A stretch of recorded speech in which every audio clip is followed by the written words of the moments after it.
Sports Central, we go over our next team projection of this offseason, and it's going to be over the Pitt Panthers, a team that went 6-5 overall in the 2020 season. Not a terrible season at all for Pitt, as this team made it up to 6 wins. But how will this team be in 2021 is what we're going over here today.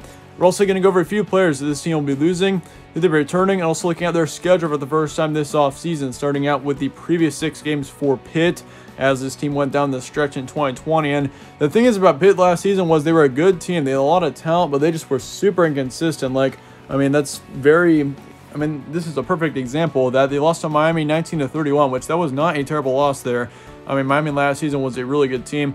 The Notre Dame loss was pretty bad. 45-3 is the final score there. But otherwise, you had a week off, and then you played Florida State, which this team absolutely blew out Florida State, 41-17. They also destroyed Virginia Tech, which, Virginia Tech was a pretty good team last season. 47-14 was the final score there. So, Pitt was a good team. This team definitely had talent. They just were super inconsistent over the course of last season. Once again, you go 1 game losing to Notre Dame 3-45, and the next week you beat Virginia Tech 47-14. So that's a perfect example of that. But otherwise, this team did lose to Clemson 17-52 as well. So they had several really tough opponents in their last 6 games. But they also beat Georgia Tech 34-20 to finish out the season. So definitely not a terrible way to finish out the 2020 season.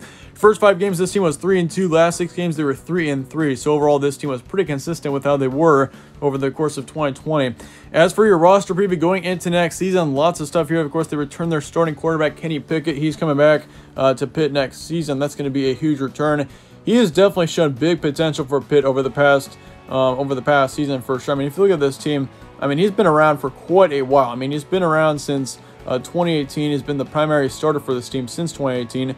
I think his first season was actually 2017, but he will be back for a 5th season next year. Kenny Pickett certainly is a quarterback that I think is definitely going to be definitely a player to watch out for moving forward. Once again, he's been very experienced with this team, so you definitely got to watch out for that moving forward. This team definitely, I think, with Kenny Pickett, has got potential to put up a good season for sure. If you look at his stats over the course of last season, 2,400 yards, 13 touchdowns, and 9 interceptions is what Kenny Pickett was left with. They also returned their top running back, Vincent Davis. He's come back to the team next season. He had a huge impact. Also, A.J. Davis, he's also coming back. So they got 2 of their main running backs coming back to this team next season, which is going to be huge moving forward for sure. But otherwise, if you look at the receiving core, you do return your top wide receiver in Jordan Addison. Looking at him last year, all around, this team had several really skilled players, but Addison last year put up just over 700 yards and 4 touchdowns.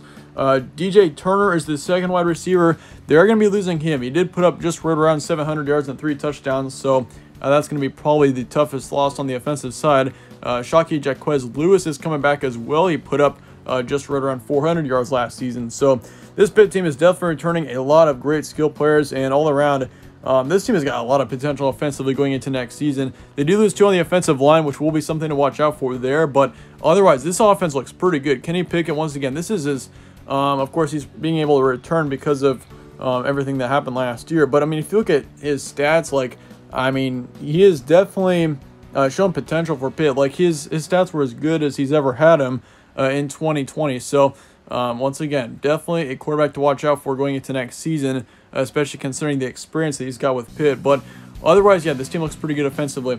As for the defense, this team loses 3 in the secondary. That's about it, though, on the defensive side.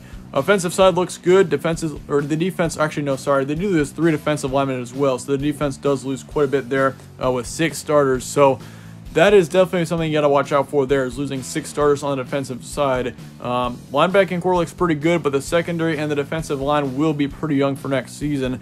Chances of improvement in 2021, though, for Pitt, it highly is going to depend on how the defense performs for this team. But if the defense does well, if this team does well defensively, even though it's going to be very young next season, this team should at least make it to a bowl game next year. I would not be surprised a single bit. But looking at your schedule now, of course, you start off the season against UMass, probably the worst team in the FBS right now. So that's going to be a very easy win. I got Tennessee on the road for one of your non-conference games, an SEC matchup on the road in Neyland Stadium on September 11th. So that could be a tougher matchup there as well. Western Michigan, you got them. You got New Hampshire as well. So otherwise, your non-conference games are not that bad. Western Michigan, New Hampshire, and UMass should all be wins. Pretty easy wins for that matter. Tennessee, that could easily go either way there. But otherwise, I'd say the non-conference games are not too terrible. You got Georgia Tech to start off your conference schedule on the road on October 2nd. You got a bye week, and then you play Virginia Tech on the road as well. So you're going to be on the road for those 2 games there. You got Clemson, then after that, you got Miami. So that October is looking brutal for you right now, having to play Virginia Tech, Clemson, and Miami, all 3 teams of which should be really good next season. Duke as well, you got them on the road. You got North Carolina, Virginia, then Syracuse. So your conference schedule, I'd say, is one of the toughest in the conference, in the ACC conference for sure, I'd say. I mean, you got to play, of course, North Carolina, Clemson. Good thing is you got to play Clemson and North Carolina both at home. Same thing with Miami. Miami's also a home game, but you do have to play Virginia Tech on the road, so you got to watch out for that there as well. But otherwise, for the first half of your schedule, you should at least have 4 to 5 wins, I'd say, in your first 6 games. UMass, Western Michigan, New Hampshire are all going to be guaranteed wins for you.